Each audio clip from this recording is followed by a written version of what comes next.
Hey yo, and a Merry Christmas to all of you. I hope it was a time of fellowship and a time of rejuvenation for you and your family.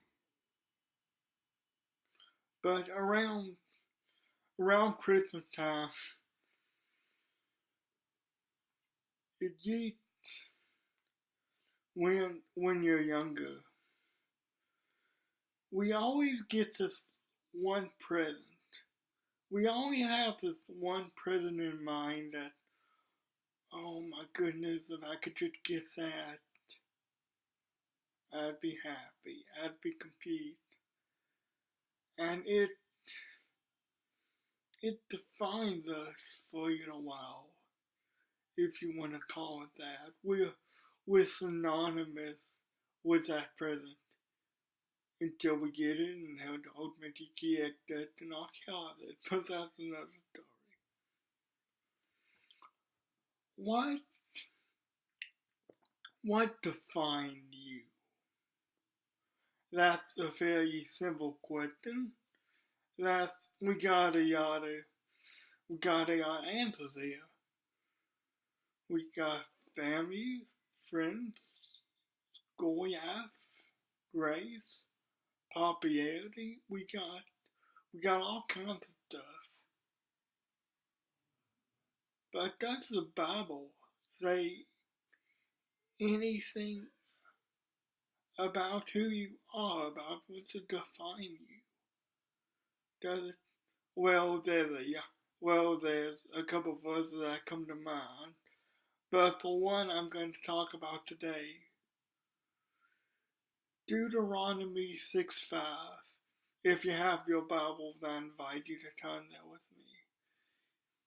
I'm just gonna, Otherwise I'm just gonna quote this. Deuteronomy 6:5.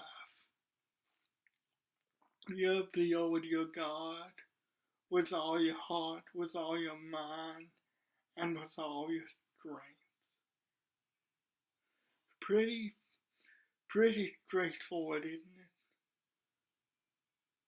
By that verse, it sounds like God should define you. God should be the definition of your life. But what's the big deal? What's the big deal letting other things define you? At least for a while. Maybe not for a while. But what is the big deal? Well, a couple things that come to mind. If you get anything other than what God says about you, and He says you're priceless, He says you're worthwhile. If you get anything other than that define your existence, define your life, then you're in for a lot of sleepless nights. Because if you get school, if you get family, if you get friends find you, then you run the risk of failure. And with that failure, you run the risk of the devil sneaking its way into your mind and saying, you're worthless, how can you live like this? You're just worthless. Well, I'm here to tell you guys, the reason why it's so important to get God to find you and to get God to find your life is because if you do that, you realize He doesn't make worthless people. If God thought you were worthless, He would either take you home or He wouldn't have made you in the first place. He doesn't make worthless people. But if you get other things define you. If you try to measure yourself up to these human standards that we have, because that's what they are, the human standards. They're good, but they're still human standards. They're not God's standards. God says, okay, I know you messed up. I know this is bad, but I'm still in control. And I still love you more than anything. I'm sorry this was just a sword you don't. This was just a sword you don't know. But especially around the holidays, you can get depressed,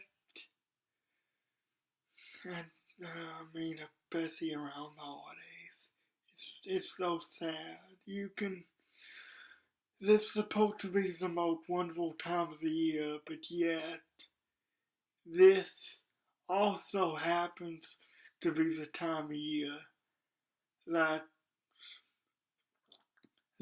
captures people that are present. But I'm here to tell you, and more importantly, God's here to tell you that you're worthwhile. You're not alone. We're in this journey of life together.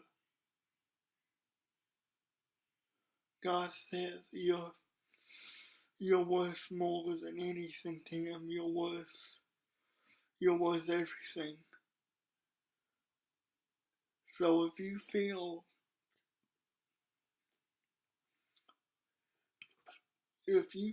the devil coming into your life and saying, I'm worthless, I'm not worth anything, just remember that if you were worthless to God, if you were, well, worthless to anyone, but if you were worthless to God, He wouldn't have made you, because He doesn't make worthless people. Merry Christmas to you, and happy holidays. I hope you all have a safe and happy New Year.